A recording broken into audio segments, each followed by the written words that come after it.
Temporale Nebensätze. Temporale Nebensätze werden immer mit temporalen Konjunktionen eingeleitet. Diese beschreiben zum Beispiel den Beginn oder das Ende oder die Dauer einer Handlung. Und jede Konjunktion hat dann ihre eigene Bedeutung. Und in diesem Video erkläre ich dir, wann und wie du die unterschiedlichen temporalen Konjunktionen in den temporalen Nebensätzen einsetzen musst.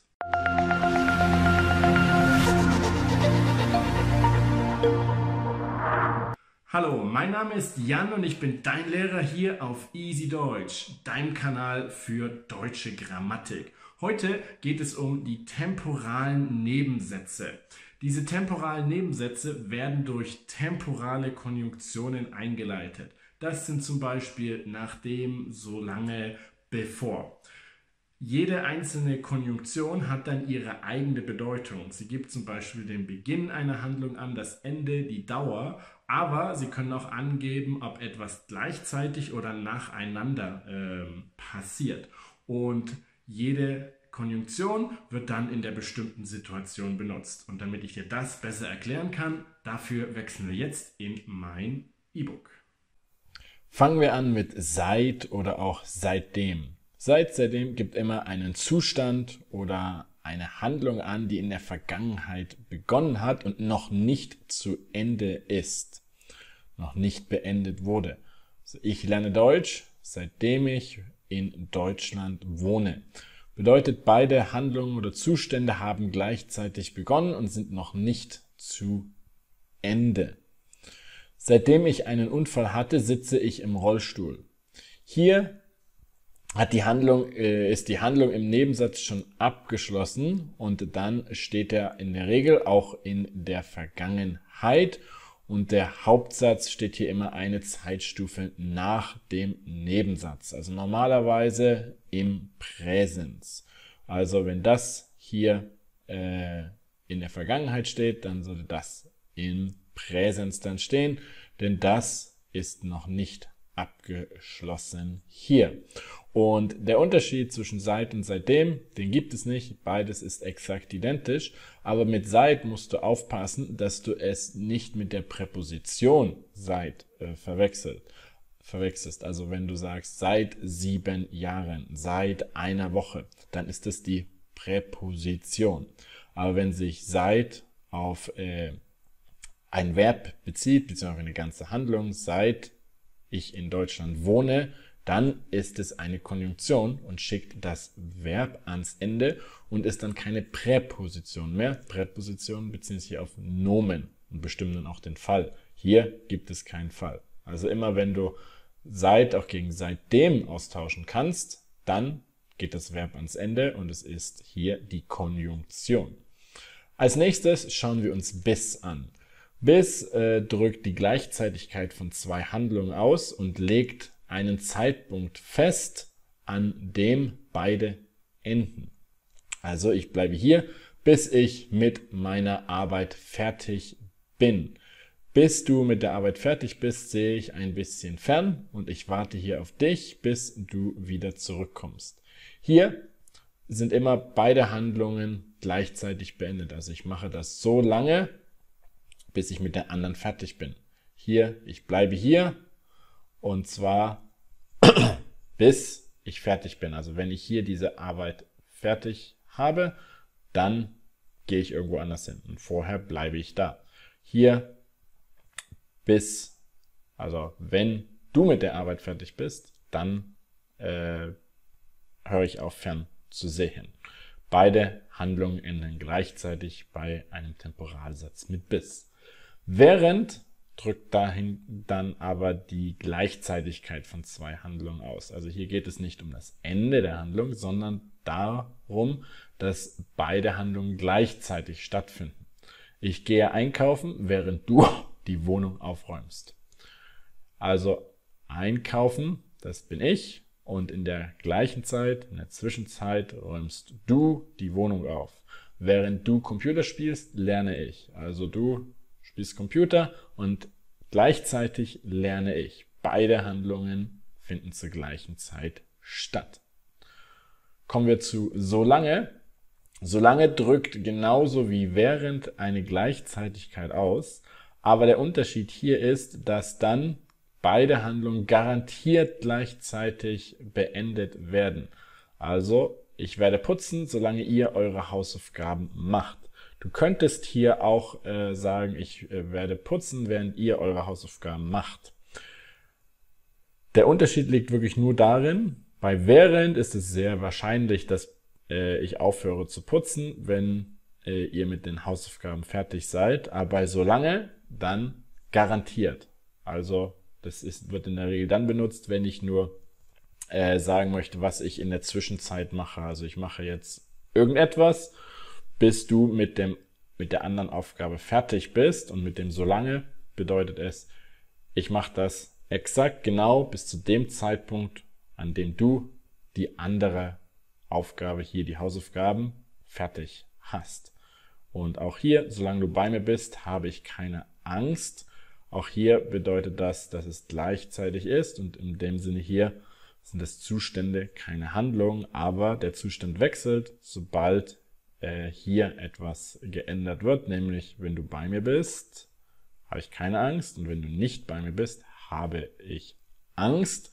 Und solange beschreibt ihr einfach nur, exakt in dem Moment, wo du weggehst, habe ich dann Angst. Und dass beide gleichzeitig den Status dann ändern, den Zustand. Und genau das beschreibt es dann hier. Also auch hier in der Art Bedingung wird es hier auch benutzt. Nachdem drückt aus, dass etwas nicht gleichzeitig passiert. Also anders als während oder solange, nicht gleichzeitig.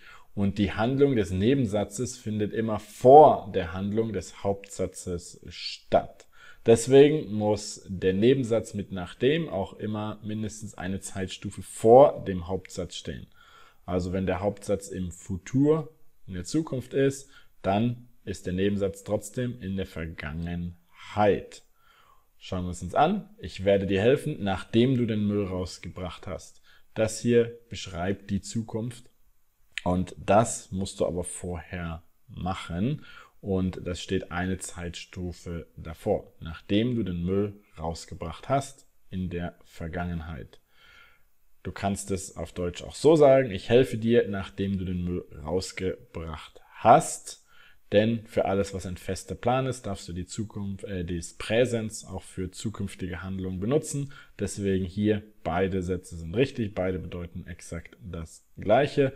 Und das Wichtige ist, hier mit nachdem muss das beides im Perfekt bzw. Präteritum würde hier auch gehen. Das muss beides immer in der Vergangenheit stehen, und falls der Hauptsatz schon in der Vergangenheit steht, dann muss der Nebensatz sogar in das Plusquamperfekt. Also, ich habe dir geholfen, nachdem du den Müll rausgebracht hattest. Das muss eine Zeitstufe davor stehen. Und schauen wir uns als nächstes bevor oder Ehe an. Bevor und Ehe sind Synonyme und drücken aus, dass etwas nicht gleichzeitig passiert, und die Handlung des Hauptsatzes findet vor der Handlung des Nebensatzes statt. Also genau umgedreht wie hier. Und das Ganze dann: Ich putze mir die Zähne, bevor ich schlafen gehe. Oder bevor du Computer spielst, machst du deine Hausaufgaben. Das ist genau die umgedrehte Reihenfolge wie hier. Hier ist es immer, dass der Nebensatz vor dem Hauptsatz stattfinden muss. Und hier ist es genau umgedreht. Hier Hauptsatz: Ich putze mir die Zähne, bevor ich schlafen gehe. Der Hauptsatz findet vor dem Nebensatz statt. Und grundsätzlich kannst du merken, bevor wird viel häufiger benutzt als Ehe, und beide sind das Gegenteil von nachdem. Du musst hier aber keine unterschiedliche Zeitform benutzen, ganz einfach aus dem Grund, dass du alles, was ein mehr oder weniger fester Plan ist, ja, das Präsens benutzen kannst, und der Hauptsatz ist schon Präsens hier in der Regel, und dementsprechend kannst du hier weiter das Präsens benutzen, denn es ist ja weiterhin ein mehr oder weniger fester Plan. Sobald und sowie Als nächstes, die zwei drücken aus, ebenfalls, dass etwas nicht gleichzeitig passiert und es ist eine Abfolge von zwei Handlungen und die Handlung des Nebensatzes endet in dem Moment, wo die Handlung des Hauptsatzes beginnt. Das bedeutet, dass auch hier die Handlung des Nebensatzes, also mindestens eine Zeitstufe vor der des Hauptsatzes sein muss.